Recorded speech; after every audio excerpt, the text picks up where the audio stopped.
بہت سے لوگ یہ پوچھتے ہیں کیا سال پورا ہونے سے پہلے ہم ایڈوانس میں زکوٰۃ نکال سکتے ہیں کیا؟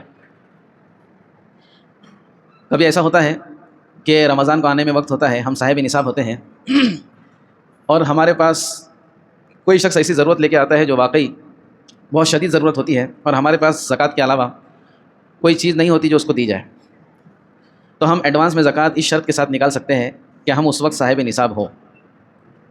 مثال کے طور پر رمضان ابھی آیا نہیں ہے، ہم ہر سال رمضان المبارک میں ہی زکوٰۃ نکالتے ہیں۔ اب رمضان کو آنے میں 2-3 مہینے باقی رہ گئے ہیں، ہمارے پاس کوئی شخص آیا، ہم کو لگا یہ واقعی مجبور ہے، تو ہم جو ہے اس کو زکوٰۃ کی نیت کر کے اس وقت زکوٰۃ کے پیسے دے دیوے، اور پھر جب رمضان آئے گا اور ہمارا حساب کتاب ہوگا تو مثال کے طور پر ہمارے اوپر 10,000 روپے زکوٰۃ آ رہی ہے، تو ہم نے اس کو پہلے ہی 5,000 روپے دے دیے تھے، تو اب رمضان میں صرف 5,000 روپے زکوٰۃ نکالیں گے۔ لیکن شرط 2 ہے، ایک شرط یہ کہ ہم اس وقت بھی صاحب نصاب ہو، اور دوسری شرط یہ ہے کہ ہم نکالتے وقت زکوٰۃ کی نیت بھی کریں۔ بعض لوگ ایسا کرتے ہیں، اس وقت دے دیتے ہیں، بعد میں سوچتے ہیں میں نے تو دیا تھا، چلو زکوٰۃ کی نیت کر لیتے ہیں، تو ایسے زکوٰۃ ادا نہیں ہوگی، نکالنے کے وقت ہی نیت کرنا پڑے گی۔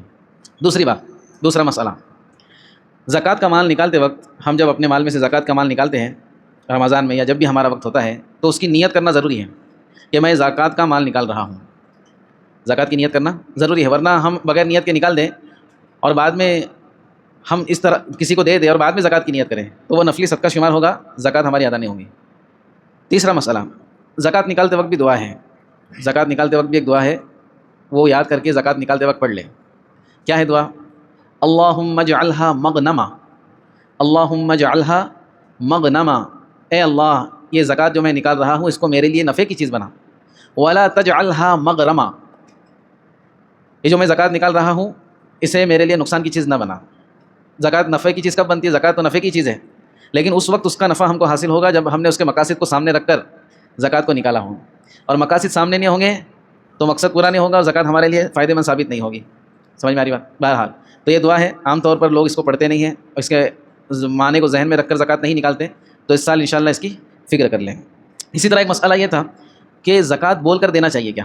بہت سارے لوگ پوچھتے ہیں مولانا زکوٰۃ بول کے دینا چاہیے کیا؟ بھائی یہ زکوٰۃ کا پیسہ ہے، تو ضروری نہیں ہے کہ زکوٰۃ بول کر دیا جائے، بلکہ بعض اوقات ایسا ہے کہ اگر کوئی ایسا غیرت مند شخص ہے، اگر ہم نے اس کو بول کے دیا کہ بھائی زکوٰۃ ہے، یہ زکوٰۃ ہے، دیکھو زکوٰۃ دے رہا ہوں میں، تو بیچارہ اتنا شرمندہ ہوگا، نہ جانے اس کو کیا کیا ہو جائے گا۔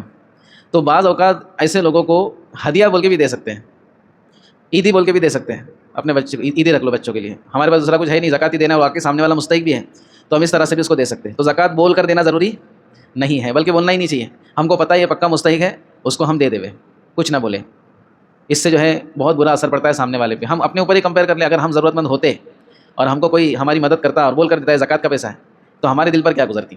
بہرحال زکوٰۃ بول کر دینا ضروری نہیں ہے، بعض لوگ بول کر ہی دیتے، بولے نہیں بول کر دیں گے تو ہاں نیت کرنا ضروری ہے، نیت دل میں ہوتی ہے، زبان پر لانا ضروری نہیں ہے۔ اسی طرح ایک مسئلہ رہ گیا تھا اور میں سمجھتا ہوں کہ ہم میں سے اکثر لوگوں کے کام کا بھی نہیں ہے، لیکن پھر بھی جو کھیتی باڑی ہوتی ہے، کھیتی باڑی ہم نے شروع میں سنا تھا کہ سونا چاندی، مال تجارت، کھیتی باڑی، جانور وغیرہ اور باغات، اس پر زکوٰۃ آتی ہے۔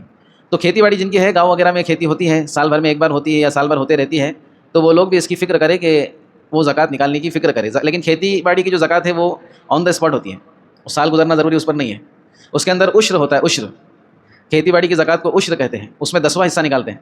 اگر ہماری کھیتی باڑی جو ہے بارش کے پانی سے ہوتی ہے قدرتی، تو اس میں 10واں حصہ نکالیں گے۔ کتنا نکالیں گے؟ جیسے 1000 کلو اناج نکلا تو اس میں سے 100 کلو اناج نکالیں گے۔ اور احناف کے نزدیک تو جو یہ رہتے ہیں نا، جیسے ٹماٹر ہے، بہت ساری جو روزمرہ کی سبزیاں وغیرہ ہوتی ہے، اس میں بھی عشر ہے اگر وہ قدرتی پانی سے ہوتا ہے، اور اگر اپنے خرچے سے جیسے بورنگ وغیرہ ہوتی ہے اس کے پانی سے، اس کا مسئلہ الگ ہے۔ تو کھیتی باڑی والے اگر لوگ ہیں تو وہ الگ سے انشاءاللہ مسئلہ آ کر کے سمجھیں، اس پر بھی زکوٰۃ ہوتی ہے۔ اسی طرح ایک مسئلہ یہ رہ گیا تھا کہ کسی نے زمین خریدی، پلاٹ خریدتے نا، تو کسی نے زمین خریدی، تو زمین خریدنے کی 2 نیت ہو سکتی ہے، زمین خریدنے کی 2 نیتیں ہو سکتی ہیں۔ ایک نیت تو یہ ہے کہ زمین خریدوں گا بڑی، اس میں پلاٹنگ کروں گا اور بیچ دوں گا، یا زمین خریدوں گا، لوگوں کو وہاں کا ابھی فی الحال بھاؤ پتہ نہیں ہے، اب میں خرید رہا ہوں، مجھے پتہ ہے کہ 1-2 سال کے بعد اس کے اندر اچھا بھاؤ ملنے والا ہے، تو تجارت کی نیت سے زمین خریدی ہے، تو اس کے اندر ایسا ہے دوستو کہ جو موجودہ کرنٹ ویلیویشن ہے اس کے اوپر ہر سال زکوٰۃ نکلے گی۔ جیسے مثال کے طور پر ہم نے 20 لاکھ روپے کی زمین خریدی اور اس پر 1 سال گزر گیا، 1 سال گزرنے کے بعد ہم کو پتہ چلا کہ 30 کی ہو گئی، 1 سال گزرنے کے بعد ہم نے اس کی قیمت نکالی کہ اب ہماری زمین کا بھاؤ کتنا ہے، تو ایجنٹ لوگ نے بولے 30 تک دلا دوں گا آپ کو، معلوم پڑا 30 لاکھ ہو گئی، ابھی پورے 30 لاکھ پہ زکوٰۃ نکالنی پڑے گی، کیونکہ ہماری نیت اس کے اندر نفع کمانے کی، تجارت کی ہے۔ مثال کے طور پر ہم نے 20 کی لی تھی اور بھاؤ گھٹ گیا، وہاں پہ 15 ہو گیا، 18 ہو گیا، تو 15 کی نکالیں گے، جو موجودہ ویلیوشن ہوگی اس حساب سے زکوٰۃ نکالیں گے۔ لیکن ایک شخص نے زمین اس لیے خریدا کہ وہاں پر گھر بنا کے رہوں گا، وہاں پر گھر بنا کے رہوں گا، فارم ہاؤس بناؤں گا، اس کے اندر تجارت کی نیت نہیں کی کہ زمین کو بیچوں گا، تو جب تجارت کی نیت نہیں ہے بلکہ استعمال کی نیت ہے تو اس پر وہ کروڑوں کی بھی زمین ہو تو اس کے اوپر زکوٰۃ واجب نہیں ہوگی۔ ایک آدمی نے زمین کھیتی باڑی کے لیے خریدی، کس کے لیے خریدی؟ کھیتی باڑی کے لیے، کہ کھیتی کروں گا اس پہ، تو اب جو کھیتی باڑی ہے اس کے اوپر زکوٰۃ آئیں گی، زمین کے اوپر زکوٰۃ نہیں آئیں گی۔ زمین کے اوپر زکوٰۃ اسی وقت آئیں گی جب تجارت کی نیت سے خریدے گا، تو یہ زمین کا بھی مسئلہ حل ہو گیا۔ اسی طرح ہم کو یہ بھی سمجھنا ہے کہ جو مدارس ہوتے ہیں اس میں جو چندے والے آتے ہیں نا روزانہ، ابھی ماشاءاللہ ہماری کل بونی ہو گئی، 2 جن آئے تھے، تو ہم لوگ نے اپنے وعدے کے مطابق پوری تحقیق کی، ان کے پیپر چیک کیے، آدھار کارڈ چیک کیے، تو جو 2 میں سے ایک تھے ان کا جب اسکینر چیک کیا گیا تو ان کے خود کے نام پہ تھا، تو ان کو پوچھا کہ بھائی خود کے نام پہ کیوں اسکینر، مدرسے کا اسکینر ہونا چاہیے، بولے نہیں وہ دیا ہے صاحب ایسا، بولے ٹھیک ہے آپ کے محتمم سے بات کراؤ۔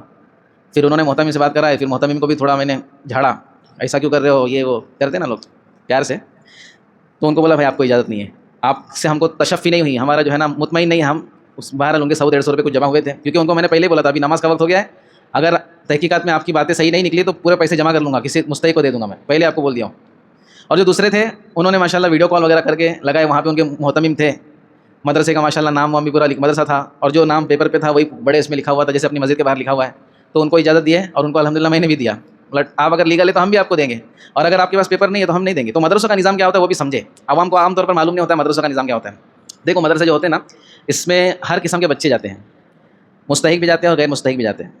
آج ہماری بدقسمتی سے مستحق بچے مدرسے میں زیادہ جاتے ہیں، مستحق بچے مدرسے میں زیادہ جاتے ہیں، ہماری بدقسمتی ہے۔ مدرسے تو دوستو یہ دین کے قلعے ہوتے ہیں، دین کی حفاظت اللہ رب العزت نے ایک بہت لمبے زمانے تک اور آج بھی مدرسوں کے ذریعے سے اللہ دین کی حفاظت کرتا ہے۔ اللہ کے نبی صلی اللہ علیہ وسلم نے ارشاد فرمایا علماء انبیاء کے وارث ہیں، علماء، اور علماء کہاں پر تیار ہوتے ہیں؟ مدارس کے اندر۔ اچھا اگر ایک حساب سے دیکھا جائے دوستو تو ہم کنویں کے مینڈک ہیں، ہم نے بہت سارے مدرسوں کو دیکھا ہی نہیں ہے، ہم کو صرف مدرسہ مدرسہ سنتے ہیں ہم۔ کسی دن کسی وقت جو ہے نا وقت نکالے تھوڑا اور صرف ہمارے ملک کے مدارس کا ایک دور کر لیں، ایسے ایسے مدارس ہے اور ایسا وہاں پہ نظم ہے اور ایسے ایسے بچے وہاں سے نکلتے ہیں فارغ ہو کر، ہم اندازہ نہیں لگا سکتے۔ سب سے پہلے آپ دیکھیں گے مولانا ابوالکلام آزاد، یہ بھی مدرسے کی پیداوار تھی، جو ہمارے جو ہے نا وزیر تعلیمات بنے ہندوستان کے سب سے پہلے۔ تو ایسے جو ہے نا بہت سارے لوگ آپ کو ملیں گے جو آج بھی ہے۔ اچھا کمال کی بات تو آپ کو یہ بھی بتاؤں کہ مدارس سے جو ہے بڑے بڑے آج عہدیدار جو ہمارے ملک کے پارلیمنٹ میں رہ چکے ہیں، غیر مسلم بھی مدرسوں سے پڑھے ہوئے۔ یہ مدرسوں کا جو نظام تھا نا دوستو یہ بہت عجیب نظام تھا اور آج ہے لیکن ہم کو پتہ ہی نہیں ہے۔ تو مدرسے کا دور کرو، جا کر دیکھو کیسے کیسے لوگ وہاں پر پڑھانے والے ہیں، کیسے کیسے لوگ پڑھنے والے ہیں۔ تو مدرسوں کا جو نظام چلتا ہے اور جو زکوٰۃ کا سسٹم اس میں چلتا ہے، جو چندہ مانگنے والے آتے ہیں، تو پورا مدرسہ کے زکوٰۃ پہ ہی نہیں چلتا۔ میں جب مدرسے میں گیا تھا اور گجرات میں بھی گیا، جہاں پر بھی آپ جائیں گے تو سب سے پہلے آپ کو پوچھا جائے گا کیا آپ فیس بھریں گے؟ ہاں بھائی بھریں گے۔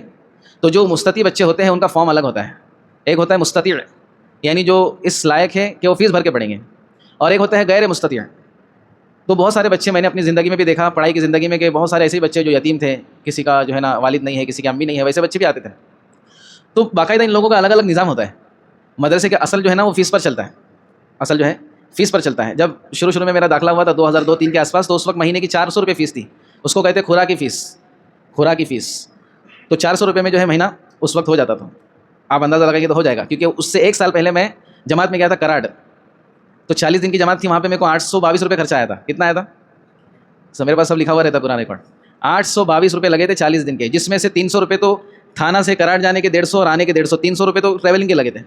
پھر وہاں پہ چھوٹا موٹا جو ہے ٹریولنگ کیے تھے وہ، اس میں بھی 100 روپے لگے گے، تو 400 روپے تو ٹریولنگ میں لگے تھے، اور 400 روپے میں پورے 40 دن گزر گئے۔